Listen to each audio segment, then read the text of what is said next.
Something is happening in your body right now. You cannot feel it. And that is exactly why most people miss it. It starts quietly around 40, no pain, no dramatic symptom, nothing obvious on a standard blood test. But from this point forward, without a specific counterforce, muscle mass and strength can begin declining decade by decade, slowly enough that most people do not notice the early phase. Not because you stopped caring, because a biological system shifted, and the default response to that shift is silence. Before mechanisms, before protocols, I want to give you a signal to check right now. Take your dominant hand, make the strongest fist you can, hold it for 3 seconds. That force is called hand grip strength. Longitudinal research following physical capacity across adulthood shows that strength and fitness can begin declining earlier than most people expect.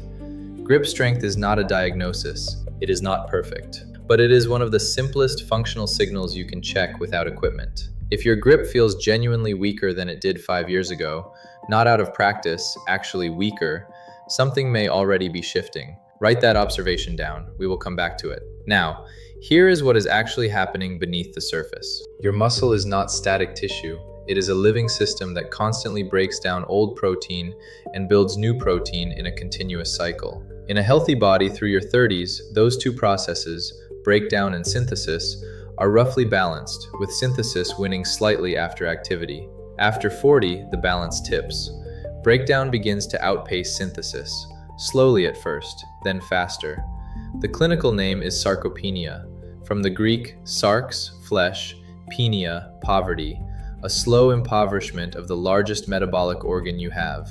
And I want to be precise about what that means, because this is not about how you look. Your skeletal muscle is one of the major sites of glucose disposal in your body. After a meal, a large share of circulating glucose is supposed to be taken up by active muscle tissue and stored as glycogen. When muscle mass declines, that capacity declines with it. Insulin resistance can rise, not because of diet alone, but because there is less active muscle tissue left to receive the signal. The glucose has fewer efficient places to go. Muscle is also an endocrine organ. It produces signaling molecules called myokines, irisin, IL-6 from muscle contraction, precursors to BDNF, that regulate brain function, inflammation, and fat metabolism throughout the body. Less muscle means fewer myokines. Less myokine output means a quieter regulatory signal across every system they govern. A teacher I studied with in Kerala used to say that the body's ability to do mechanical work and its metabolic resilience are the same thing described from different directions. I did not fully understand that statement until I started reading the sarcopenia and functional decline literature more carefully. The pattern is hard to ignore. Once muscle loss becomes clinically visible, the metabolic and functional consequences often compound faster than the scale of the tissue loss alone would predict. Stay with me, because the next layer is the one most explanations miss, and the reason most protocols fail. Sarcopenia is not one mechanism, it is 3 interlocking failures, and fixing only one of them produces partial results that eventually plateau. The first is protein synthesis signaling. Your muscle builds new protein through a pathway called mTOR, mammalian target of rapamycin. In a younger body, mTOR activates sharply in response to resistance training and protein intake, triggers a synthesis cascade, then returns to baseline. That intermittent spike and reset pattern is what builds muscle. In aging muscle, something counterintuitive happens. mTOR becomes chronically elevated at a low level. It never fully switches off. And when mTOR is always slightly on, it stops responding to the acute signals that actually build muscle. The anabolic machinery is present. The switch is stuck in a position that makes it unresponsive. Recent reviews on aging muscle describe this pattern carefully. Chronic background activation in the mTOR system can interfere with mitophagy, mitochondrial renewal, and the clean protein synthesis response that younger muscle produces after training. You can eat enough protein, you can train consistently, and still see diminishing returns, because the signaling environment itself has changed. The second mechanism is mitochondrial efficiency. Muscle fibers depend on mitochondria to produce ATP, the energy currency that powers both contraction and the protein synthesis machinery. Research on mitochondrial dysfunction in sarcopenia repeatedly points to the same direction. Aging muscle can show lower mitochondrial density, weaker membrane potential, and less efficient oxidative phosphorylation. The cells are not simply broken, they are extracting less energy per unit of substrate, which means the same training session can produce more fatigue, a weaker recovery signal, and a shorter synthesis window than the same session produced 10 years ago. The practical consequence most people misread: they feel like they are overtraining or under-recovering, reduce their training load, and accelerate the problem they were trying to solve. You might be thinking, I know muscle loss is an issue, I just did not know the mechanism was this specific. That is exactly where I want you to be. Because the third failure is where the completely wrong repair gets made most often. The third mechanism is anabolic resistance. Aging muscle requires a higher stimulus to generate the same protein synthesis response as younger muscle. Clinical reviews on sarcopenia prevention keep returning to the same practical point. Adults who consistently underconsume protein tend to lose more muscle mass and strength over time. But the daily number alone is not the whole answer. Leucine is one of the key amino acids that helps trigger mTOR-mediated muscle protein synthesis. For many adults after 40, the question is not only total protein, it is whether each meal delivers a strong enough signal to stimulate muscle protein synthesis.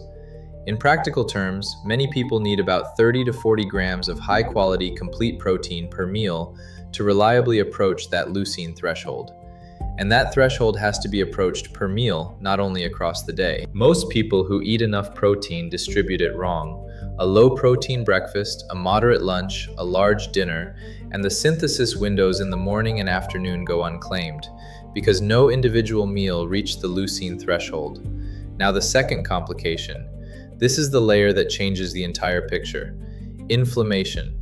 Low-grade chronic inflammation, driven by visceral fat, gut dysbiosis, poor sleep architecture, directly blocks muscle protein synthesis through two separate pathways. First, inflammatory cytokines activate muscle protein degradation while simultaneously suppressing the satellite cells, the muscle's resident repair crew, that are responsible for fiber regeneration after training stimulus. Second, the same cytokines blunt mTOR sensitivity, compounding the signaling problem already present from aging. Large reviews on sarcopenia and musculoskeletal aging consistently identify chronic, low-grade inflammation as one of the major drivers of accelerated muscle decline, which means you can train correctly, eat correctly, and still see a blunted response if the inflammatory background is working against you. I ran a high-protein protocol for almost 2 years in my mid to late 40s. Training was consistent, intake was above threshold, and my DEXA showed minimal change in lean mass. It was only when I reduced the inflammatory load, specifically through meal timing changes and adding fermentable fiber to feed butyrate-producing bacteria, that the protein I was consuming started producing the response it should have been producing all along. The environment determines whether the signal lands. 3 levers, in the correct sequence. Lever 1, the training stimulus. Resistance training is not optional and cannot be substituted.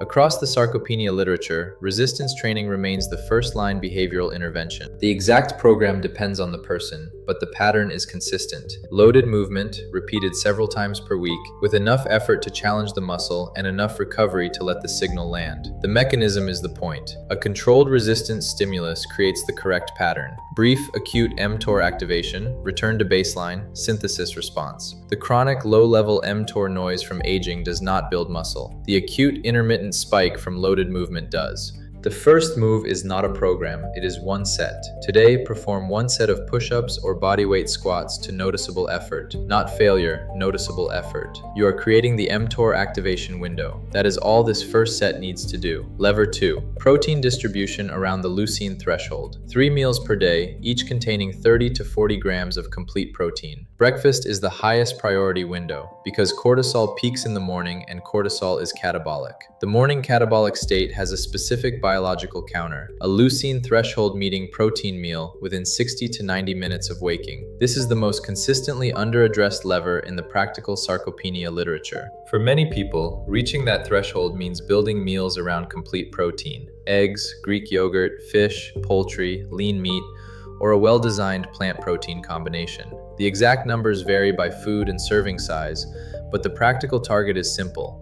Make the meal large enough in high-quality protein that it actually sends a muscle-building signal. These are not supplement recommendations. They are food configurations built around a specific biological requirement. Lever 3. The anti-inflammatory substrate, visceral fat reduction through meal timing. Adequate fermentable fiber, cooled cooked potatoes, green bananas, overnight oats, to feed the gut bacteria that produce butyrate, which reduces gut-derived inflammatory signaling. Sleep architecture protection, because growth hormone is released primarily during slow-wave sleep and growth hormone is anabolic. These three inputs together reduce the inflammatory background that has been suppressing synthesis response. The sequence matters. Training stimulus first, because without it, protein has reduced anabolic effect in aging muscle. Leucine threshold protein timed to the training window. Anti-inflammatory inputs as the substrate that allows both to function at full capacity. Reversing this order, optimizing protein without training or training without controlling inflammation produces partial plateauing results. I need to add a boundary here. If you have been losing muscle mass significantly, have a diagnosed condition affecting muscle function, are over 65 with functional decline already affecting daily activities, or have experienced significant unintentional weight loss, what I am describing today is relevant context, but it is not a substitute for clinical assessment. Sarcopenia is a diagnosable condition. Hand grip dynamometry, DEXA or BIA muscle mass measurement, and a gait speed test can tell you precisely where you are on the progression curve. A qualified clinician can measure these. That measurement changes what the appropriate intervention looks like. What I am describing is for the large majority of adults in their 40s and 50s who are in the silent pre-sarcopenic window, where leverage is highest and the system is still fully responsive to the correct inputs. Here is the 7-day first move. Day 1, the grip test. Squeeze a full water bottle as hard as you can, dominant hand. Note whether it feels strong, moderate, or limited. This is your baseline, a rough functional signal for where your neuromuscular system is right now. Day 1 also, one set of resistance movement to noticeable effort. Any loaded movement, bodyweight squats, push-ups, a heavy bag held and slowly lowered. You are sending the mTOR signal. One set is enough to begin. Day 2, count the protein in your breakfast only. Not the whole day, just breakfast. If it is below 25 grams, identify the single substitution that gets it to 30. Add eggs. Replace cereal with Greek yogurt. The morning leucine window is the highest priority adjustment. Days 3 through 7. 3 10-minute resistance sessions distributed across the week. Not a full program. 3 sessions. Each one is an mTOR spike that returns to baseline, the correct intermittent pattern. You are establishing the signaling rhythm. At the end of 7 days, the training signal will have fired 3 times. The morning protein window will have been addressed. The mTOR environment will have received the intermittent activation pattern it has been missing. That is a correction, not a transformation. But correction is what the system needs first. The muscle that is still there is not passive. It is waiting for a signal that makes biological sense. Give it one. That is a different place to be than where most people are, because most people are waiting to feel the problem before they address it. And by then, the window has already narrowed. You felt the grip just now. You know where the signal starts.